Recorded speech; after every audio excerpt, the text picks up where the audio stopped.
Some leaders rule with words, some with vision, but he ruled with silence and fear.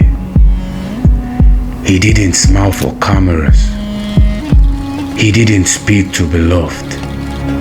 But every step he took echoed through a nation on edge. In the shadows of democracy, in the noise of rising voices, he tightened his grip, calm, calculating, unshaken.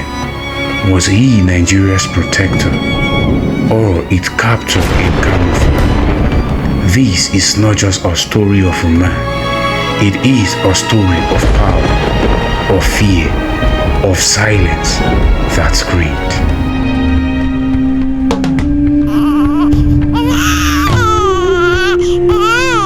In a city shaped by dust and discipline, a child was born, Sani Abacha, Kanuri by heritage, Hausa by upbringing, soldier by destiny.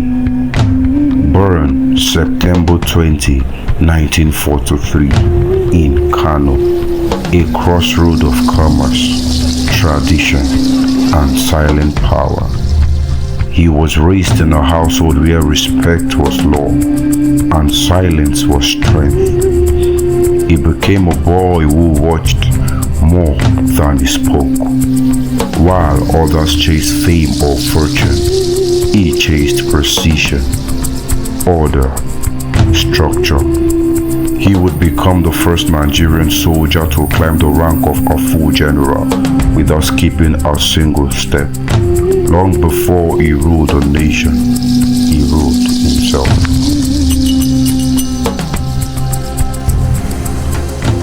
Nigeria in the 1980s was a nation swaying between fragile democracy and military order. The streets were loud with hope, but the corridors of power echoed with whispers of betrayal. Abacha rose quietly, not with charisma, but calculation. He was the man behind the curtain, the force behind the decisions others couldn't take. He played every government like chess, from Buhari to Babangida, a soldier who knew when to strike and when to wait. While others rose and fell, Abacha endured, unmoved, unbothered, always waiting for the right moment. In 1993, that moment came. Chaos consumed the nation. Democracy faltered, and into the void stepped the silent general. He did not seize power with a roar, but with a whisper, and Nigeria changed overnight. Power doesn't whisper, it commands.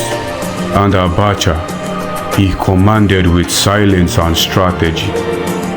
In November 1993, as the nation staggered in uncertainty, Abacha dissolved all democratic structures. No parliament, no opposition, only orders. What began as a caretaker role became a full grip on Nigeria's throat. Decrees flow like thunder, unchallengeable, untouchable.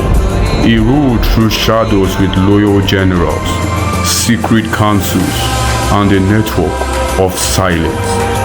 But behind that silence was fear, detention without trial.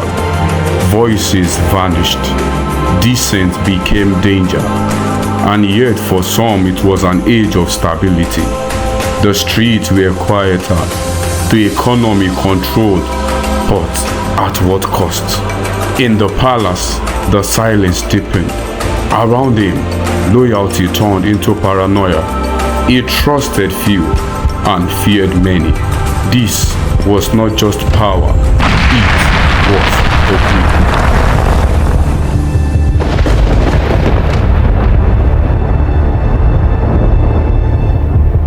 Even iron cracks, and for Abacha, The silence began to shake. The world was watching. Sanctions tightened.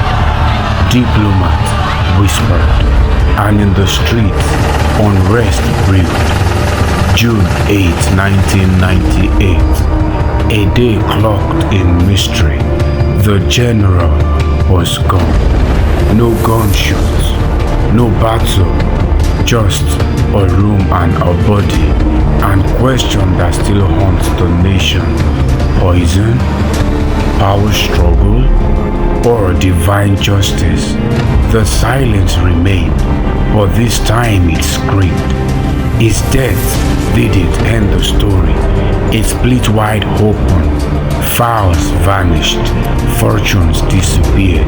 Some cheered, some wept, but none could ignore it. He came as a shadow.